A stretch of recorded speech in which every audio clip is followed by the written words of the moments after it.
Hi, this is Emma Bell and welcome to the Inside Shift podcast.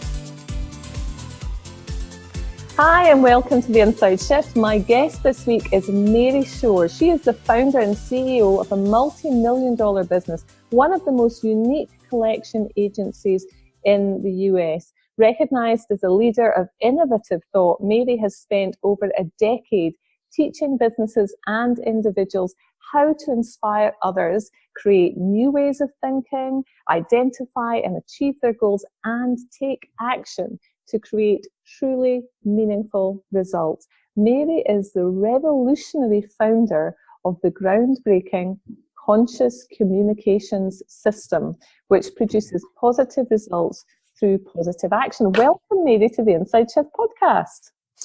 Thank you so much. It is my pleasure to be on your show today. Oh, it's great to have you. And the first thing we love to do, Mary, is to ask our guests, what is the most impactful inside shift you've ever made in your life?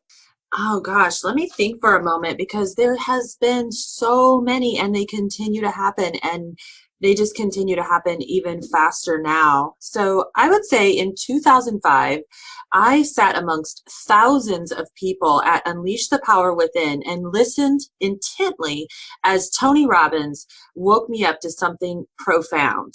And it was really all about my business. And what I did was I gained absolute clarity. So just to take you back for a moment, in 2005 was really the height in the United States of the real estate bubble. And this is the bubble that, eventually affected the rest of the entire world. Well, I am the CEO of a collection agency, and it was becoming tougher to collect debt because of, people no longer had to pay what was on their credit report in order to get a mortgage, because the subprime mortgage industry was born. And really, it turns out I had a brilliant idea, because what I wanted to do was I just decided I wanted to make people happier at the end of the call. And I wanted them to be happier at the end than they were at the beginning, because how many times do you call customer service or, some sort of business that you're working with, and it actually frustrates you instead of solving the problem? And so the big shift that happened for me was when I realized how to do that. And that started me on a journey of becoming just totally obsessed with neuroscience. You're speaking to a twin obsessor about neuroscience, so it's lovely to meet you. So what was the shift was in Tony Robbins. In that moment, what did you realize? I think what happened was a seed was planted. So when I was at the Unleash the Power Within event, a seed was planted in my mind, and it was just sort of a mindset shift of learning how to ask yourself better questions and understanding the power of focus. So what Tony would say is what you focus on grows. Mm-hmm. And so I just thought I need to focus on how to make the person happy at the end of the call. Which is quite a shift, isn't it, for debt collection agencies, I imagine. Certainly in the UK, I imagine in the US too at the time. Oh, I'm sure we're brutal over here. I mean, everybody in the UK is like nice and smiley, right? Not all the time. Well, yeah, American collections is pretty brutal. But anyway, I think that the shift happened was I really just trusted the power of my brain to come up with the solution. Mm. And so, neuroscience would teach us that when you pose a certain question, like, how can I make the person happier at the end of the call? Your brain searches the millions and trillions and billions of files that it has stored in your brain and really just delivers the answer to you. Mm-hmm. And that's what happened to me. So it really is the power of asking a positively focused question that takes you in the direction that you want to go. Absolutely right. Okay, got it. So tell us a bit more about Conscious Communications and the program that you created. Conscious Communications is a step-by-step guide to harness the power of your words to change your mind, your choices, and your life. One of the things that I have noticed in the personal development world is that so many of the teachers out there always talk to you about what you need to do, but they don't tell you how you need to do it. And so my superpower is to get into the itty bitty steps that need to be taken in order to change your life, because there's so many areas that you can change your life in that it becomes overwhelming, and there's so many ways to do it. So I just have these little simple things that if you follow them, your life will begin to change in a new direction. And are you prepared to share with us then the steps in conscious communications? Because I'm sure our listeners would love to hear them. I think it would be really fun to go over a few. Good, so let's do it. Yeah. Well, each chapter actually has its own steps. Okay. And so I think that a great place to talk about is, I think the one that's the most impactful. And so what I'm going to say, just to sort of set this up, is that I believe, and what I've come to learn, is that we are creating our reality with every moment-to-moment choice that we make. And so each choice leads us to a slightly different outcome than the other choice would make. And here comes the how-to part. It's like, okay, that's great information, Mary, but how do I make choices that are going to be in alignment with what I want and connect me to my dreams, instead of like creating all the chaos in life that I currently encounter? And I know I have certainly gone through years and years of chaos myself, and still do from time to time. And this is the idea of cleanse or clog. And so what you do is you just use this simple question to help you make connected choices in your life. And what it looks like is, I like to explain it with diet, because you can use this in every area of your life, from your wellness to your career, to your finances, to your relationships, to your personal development, your spirituality, your self-care. I mean, you name it. And so we'll talk about diet.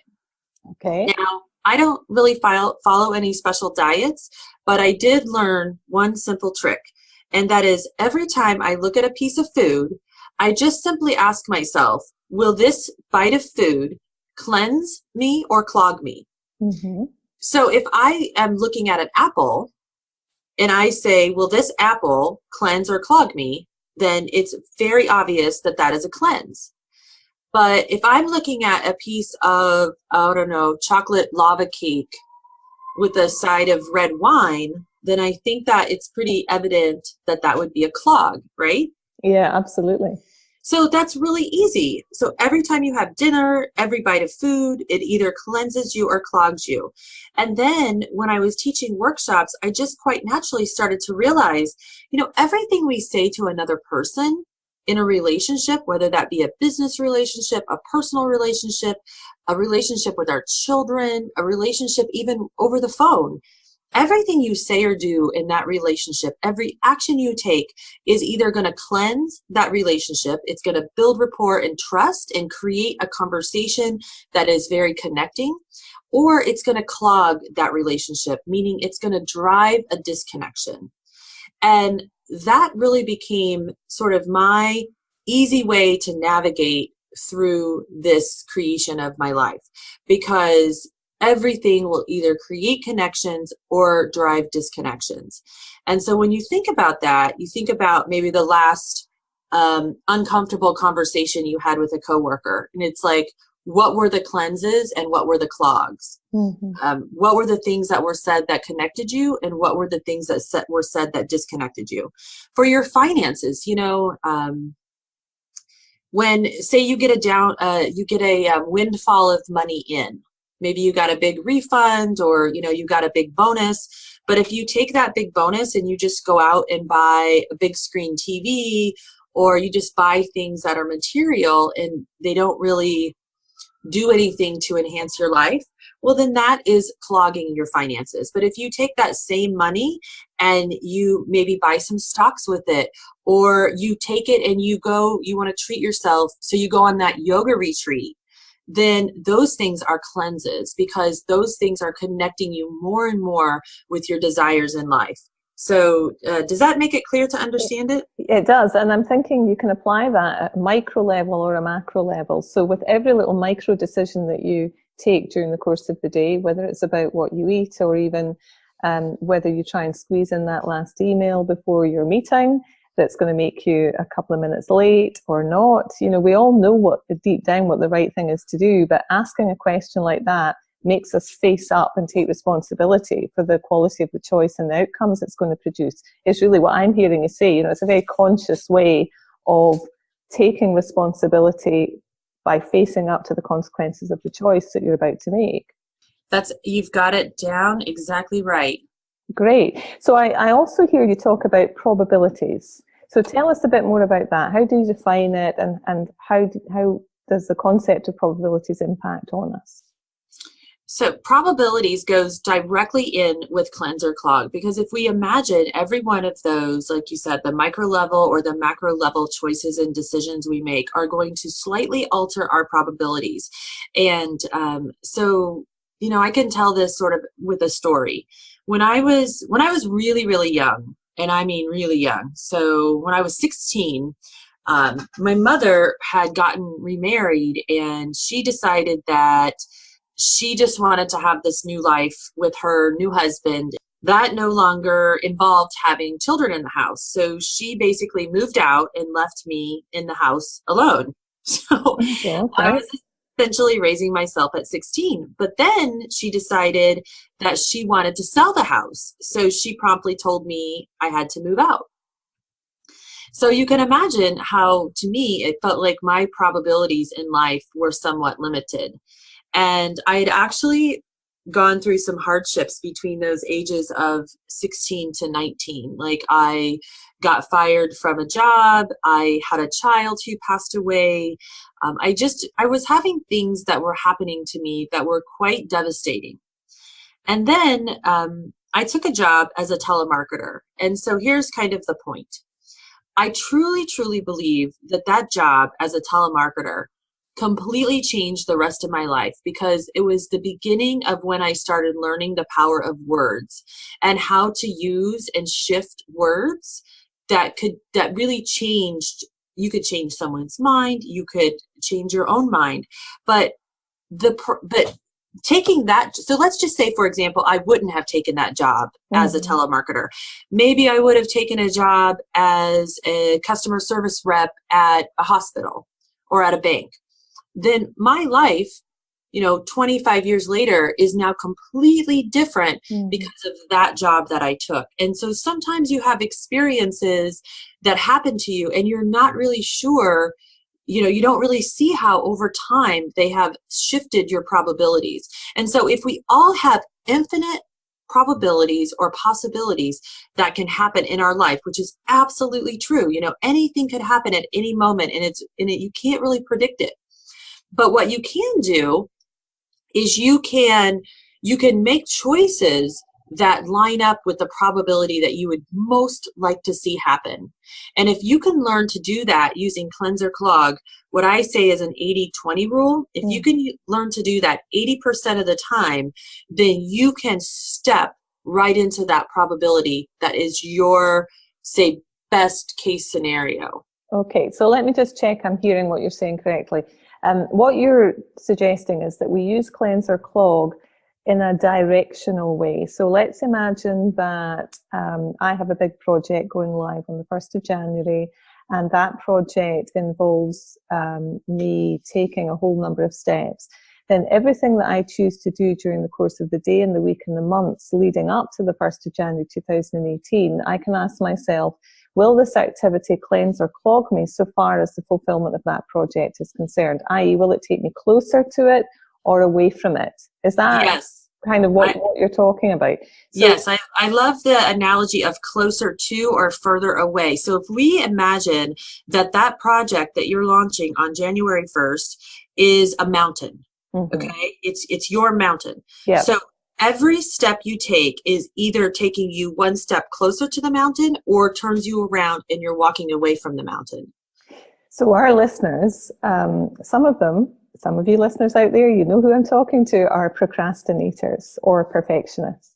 So what they might do if they have the mountain project beginning on the 1st of January, they may decide that what they're going to do is respond to all of their emails first thing in the morning rather than spending 2 hours working on the project plan. The emails would be a clog and the project plan would be a cleanse. Is that right? Yes, and even just creating a goal and creating what I call these things one-page action plans, and it sounds like exactly what you're talking about. And a one-page action plan is where you start with the end result goal, and then you reverse engineer how to create that result. And so one thing that would really, like for your project, one thing that would really set you up for success is to create goals, because research shows that people who create goals are just much more successful and higher achievers. And I have recently been researching the neuroscience behind procrastination, and it is fascinating. Have you ever looked into that? I've looked into a bit of it, and it comes up a lot when I'm coaching. It is completely fascinating. I agree. So tell us the top couple of things you'd want to share on the topic of that research with our listeners, Mary. Well, the thing that I remember the most, and it's been about 2 months since I've been looking at it, but what I remember the most is that when let's just say you have something you want to do and it feels overwhelming. And when it feels overwhelming, it's going to begin to create the neurochemicals in your body that produce the emotion of feeling overwhelmed. Okay, so it's going to start to increase your adrenaline and your cortisol, and it's going to decrease your serotonin and your dopamine. Okay. Yeah. So then what happens is you need to increase your serotonin and your dopamine. And so what you're going to do, listeners and all of us, because if we say we haven't done this, we are so lying. I agree. We're gonna get online and find the cute little kitten video. That's right. Or over the weekend, I was watching this video of this little toddler who was walking and he kept falling over, and it was adorable. It was I just wanted to eat that little child up because he was so adorable. Mm-hmm. So what happens is when you watch the little video, or maybe you go search through your Facebook feed or whatever is your go-to thing, and you do that, you get the instant hit of the dopamine and serotonin, so you feel better. But then what happens is, just like a sugar crash, later on in the day, you start to feel guilty because you didn't get anything done. Okay, and then when that guilt sets in, guess what you've just done? Now you have increased your adrenaline and your cortisol and anxiety producing chemicals, and the cycle just keeps repeating itself. And the way that you can reverse it is just do one thing. Mm-hmm. So instead of trying to say to yourself, I'm going to do 5 things today, just do one thing. Because when you accomplish one thing that you can check off of a list, you're going to get a massive hit of the satisfying, happy chemicals. Your brain is just going to reward you with feel-good chemicals. And then I love that. Thank you. I love it too. So, and I think you might be the only other person I've ever spoken to that's researched the neuroscience behind procrastination. Okay, that makes us both dull, maybe. But it's so true. And I always talk about there only ever being one current priority in this 5 minutes or in this moment. And I another little bit of knowledge that hopefully our listeners will be interested in is that apparently priority was not plural until the beginning of the 20th century. There was no such word as priorities. Priority was only ever the most important thing to do right now. And I love remembering that, because there is only one important thing to do right now in this moment, which for me is listening to you. So on to our next question. I know you've touched on some of this, but what's the big thing that you think prevents people from reaching their goals? Well, and we can just kind of use procrastination of our guide, and we could, that question could just as easily be, what is a big thing that causes procrastination? And so let's go over some things. I think that one is the fear that we won't really succeed at it. So it's you're out of your comfort zone. What if it doesn't work? I telling all my friends that I'm going to do this, and then they're going to run into me and they're going to ask me how it's going. And what if I don't have anything to tell them? So there's this fear of failure. And then another one is the fear of just not knowing where to start. That's a maybe, biggie, isn't it? That's a big one. Yeah. For me, when I used to have my biggest dream in life was to write a book, my big mantra was, I want to write a book, but I'm not a writer. I'm a CEO. And so, I didn't know where to start. And also that leads me to the number 3 thing is sometimes your inner dialogue is not in alignment with that goal. So if I'm telling myself I want to be a writer, but my inner mantra is I'm not a writer, well, guess how many books I'm going to write? Absolutely. And that sounds, I know you talk a lot about barrier beliefs, and that sounds just like a barrier belief. If you want to be a writer and you're telling yourself, I am not a writer, I'm a CEO.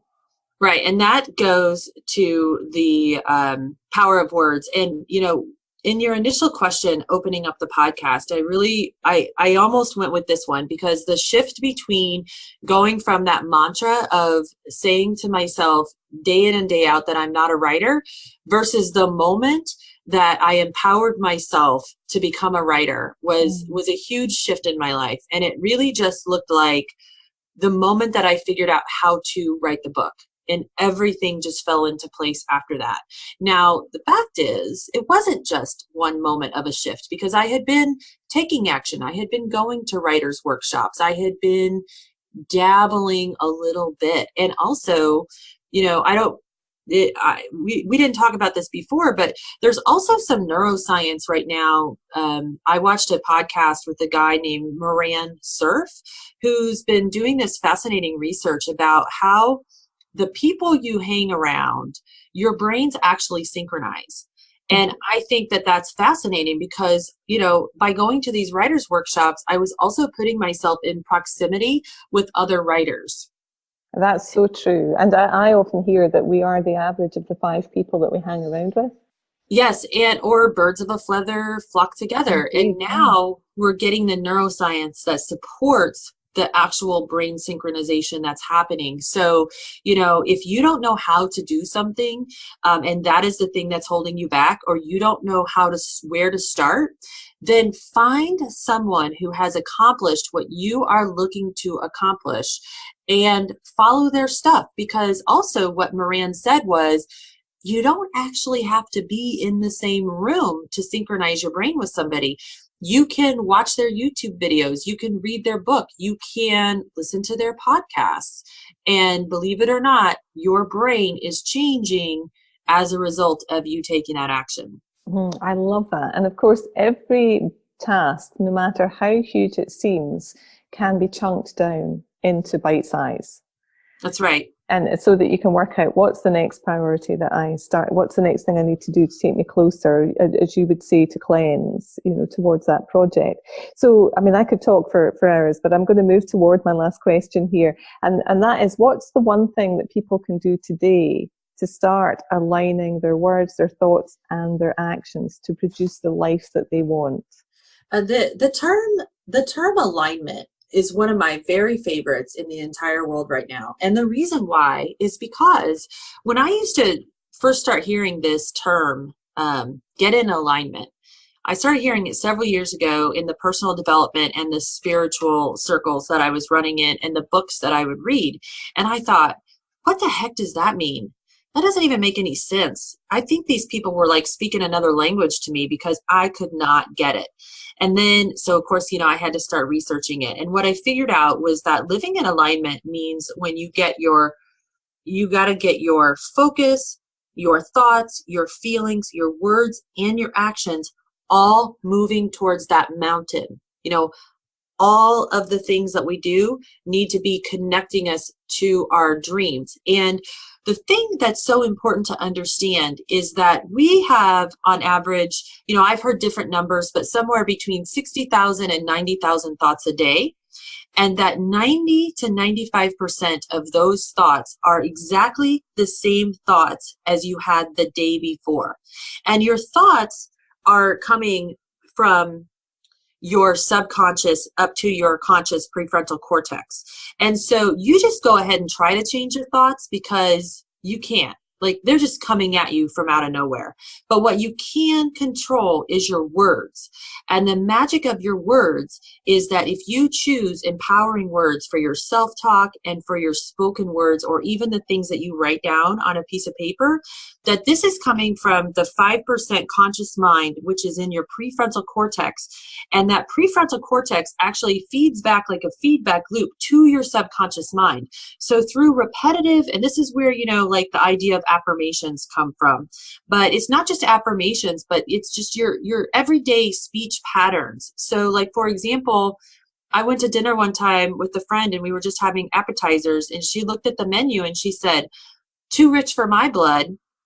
And I thought I was seeing directly in the mind of her subconscious mind, because what she was really saying is, I am unworthy and undeserving, and my blood doesn't even deserve to be here. Mm-hmm. And it was such a powerful moment for me when I heard her say that, because it was like the aha went off, and it's like, well, first of all, the appetizers were half off because it was happy hour. And so we're talking about like $8 here to get some very delicious food. But, you can use terminology that's like, I deserve to have these luxuries in life, or you can use terminology that's, too rich for my blood. And that really highlights, Mary, the thought that was in my mind, which is it's not just the words that we say to other people. It's most importantly the words that we say to ourselves in our own mind without articulating them out loud. And in your example, your friend did articulate them out loud, but as you say, that was an insight for you into the way that she talked to herself day in, day out.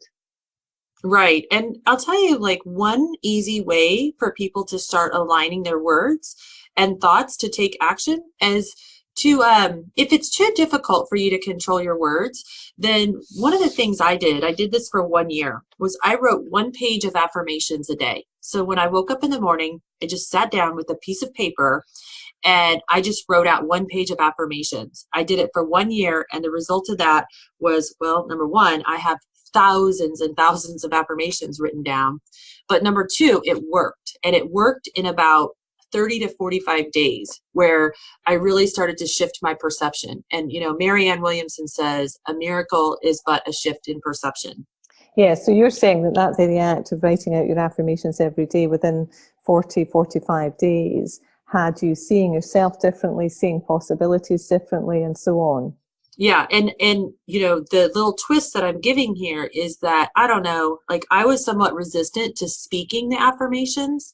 And so I wrote them down on paper instead.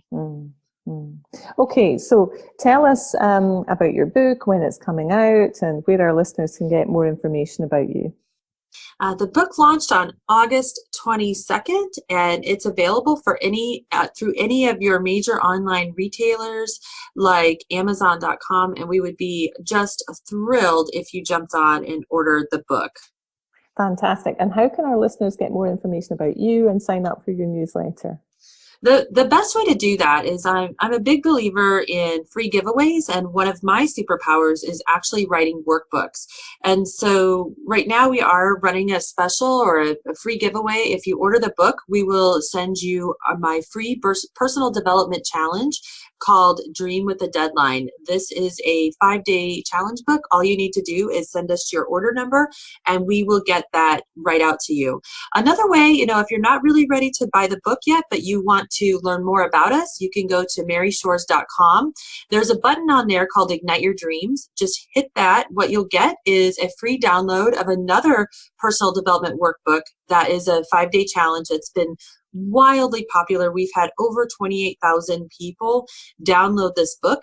You could also join our Facebook group called Fearless Ambition. We would love to have you in the Fearless Ambition coaching group, and I will live answer any questions that you ever post in that group.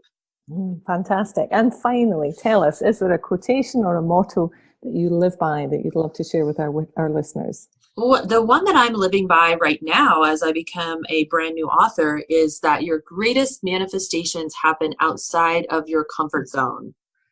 I love that. And I can imagine you've been outside your comfort zone pretty consistently since the Tony Robbins event in 2005. Oh my gosh, I sure have. And I am loving every minute of it. It's so amazing to be stretched. Well, long may it last. It's been wonderful to talk to you. Thanks, Mary, for being on The Inside Shift.